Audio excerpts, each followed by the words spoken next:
And therefore, we are making our technical training colleges the avenues and the ecosystems for creating new professionals that will help lift our country. Are we together? Yes.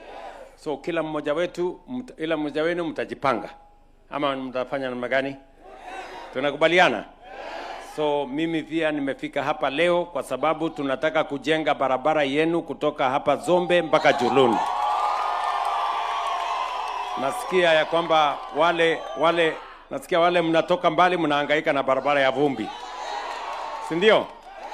Alafu nimesema ikifika hapa Zombe pia tusukume mpaka ifike mahali inaitwa Mwitika. Nyinyi mnajua Mwitika kweli? Eh? Na geography ya Mwitika mnajua? Iko upande hii ama pande hii? Mimi naona mnajua geography. So otherwise asante sana.